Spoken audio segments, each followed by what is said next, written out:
I call up Amendment DUN 21343. This amendment is straightforward.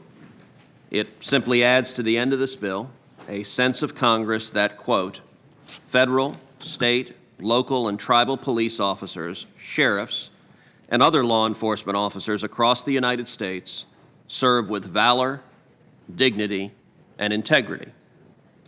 Now, if this language is familiar to members of the committee, there should be a reason for it, because every member of the committee has voted for this exact language multiple times. Indeed, this exact language was included at the beginning of the Police Week resolutions that the Senate has passed for at least the last 5 years. So for those of us who have served the last 5 years, all of us have voted for this language, not once, not twice, not 3 times or 4 times.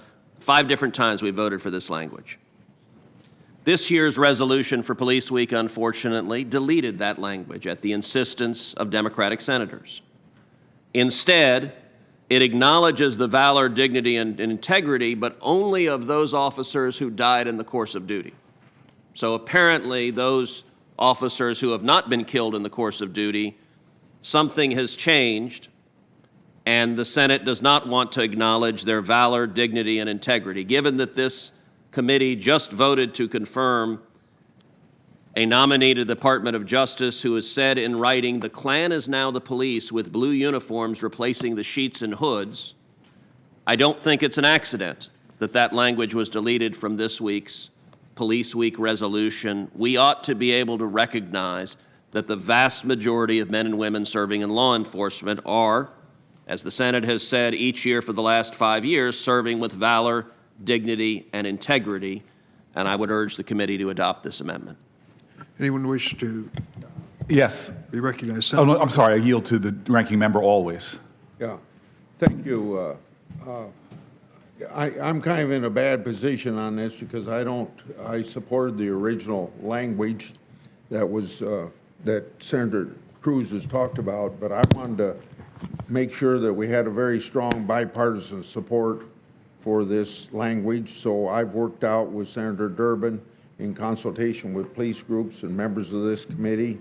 We did make a change in order to gain more bipartisan support. I understand that Senator Cruz would have preferred the language that he's talking about, and I have no problem with that language, but I've made an agreement to issue the Police Week resolution as it currently stands, and I don't think it'd be right for me to vote in favor of the original language.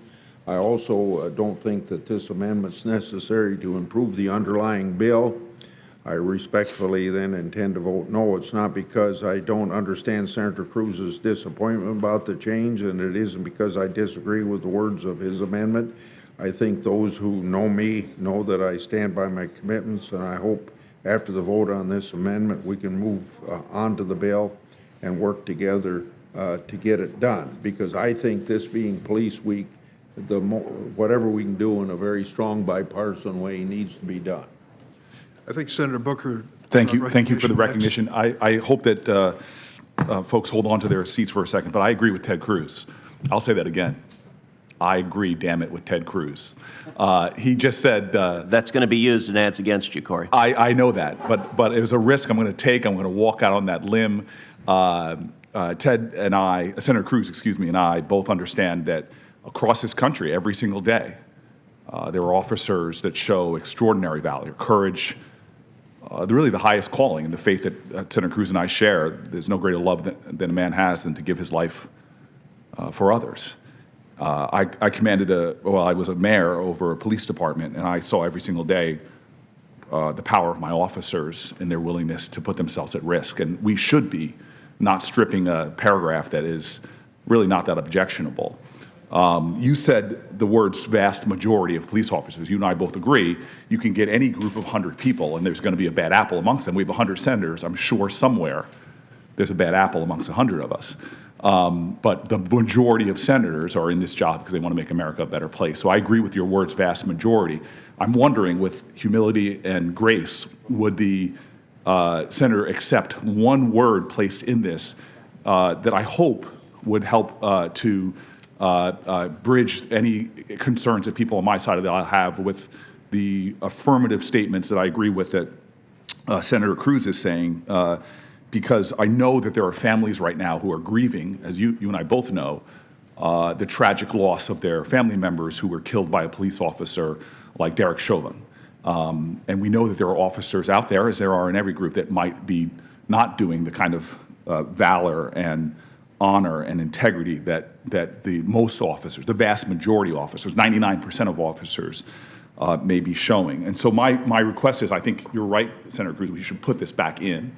And my request would be that it could read instead with one three-letter word into it, in the sense of Congress. It is the sense of Congress that federal, state, local, and tribal police officers, the very police officers, this is not in it, but that saved our lives when terrorists attacked the Capitol and sought to kill people here.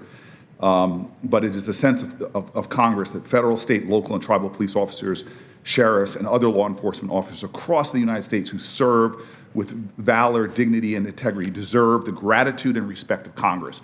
The word I added there was the word who, serve with valor, dignity, integrity, deserve the gratitude. I think that would solve this and affirm all the rightful sentiments that you expressed as you use the word vast majority there, sir. Well, Senator Booker, I appreciate that suggestion, and I think that is a positive and constructive suggestion, and so I would accept that as a friendly amendment. Thank you, sir. I appreciate that. Hey, are you, So, for the record, so it's clear, the language suggested by Senator Booker, the addition of the word who, is in the nature of a second-degree amendment. All those in favor say aye. Aye. Those opposed, no. There's no opposition to it, and the second-degree amendment is accepted. On the amendment as amended, all those in favor say aye. Aye. Opposed, no. The amendment is agreed to.